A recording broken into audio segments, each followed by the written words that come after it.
ব্যবহার করছেন। এইবার মা ডাক দিয়ে নবীজি,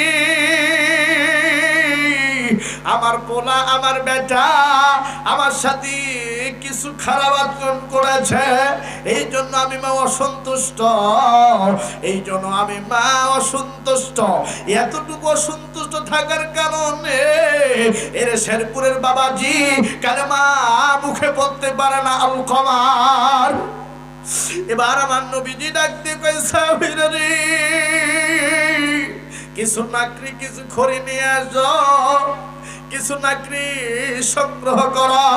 আমার বন্ধুগণ কিছু নাকড়ি যখন নিয়ে আসলেন, এইবার আমার বাজানো এই নাকড়ির মধ্যে আগুন লাগাবেন।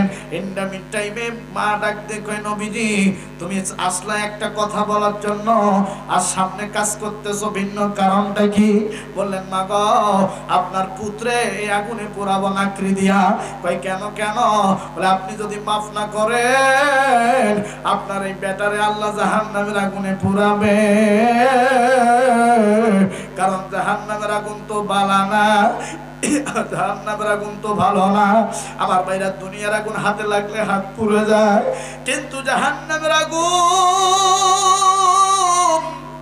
এরা বগুড়ার বাবাজি শেরপুরের বাপ ভাইরা, আর জাহান্নামের আগুন যখন হাতে টাচ করবে আমার বন্ধু কলিজা পর্যন্ত পুড়ে যাবে। এই আগুন ভালো আগুন না।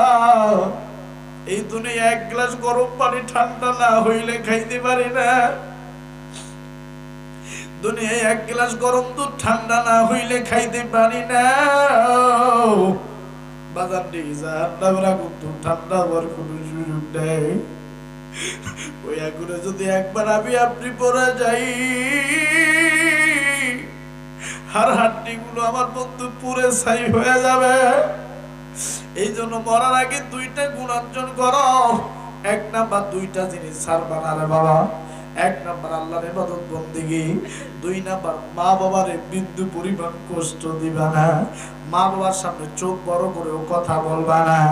এই দুইটা জিনিস যদি ঠিক রাখতে পারো শাল বাবার বাবাজিরা, আর দুনিয়ায় কিছু লাগবে না, আল্লাহ জান্নাত পেয়ে যাবা।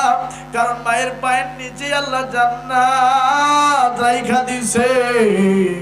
এই জন্য বাজান আছেন আসেন, আমার মনটা চাচ্ছে আমি আপনাদের মাঝে আরো 2-2.5 ঘন্টা আলোচনা করি, কিন্তু আগামীকাল আবার ঠাকুরগাঁ পঞ্চগড় ওই দিকে মাহফিল লাগাবো, অনেক দূরে রাস্তা যাওয়া লাগবে, প্রতিদিন রাত 3টা-4টা পর্যন্ত জাগা লাগে।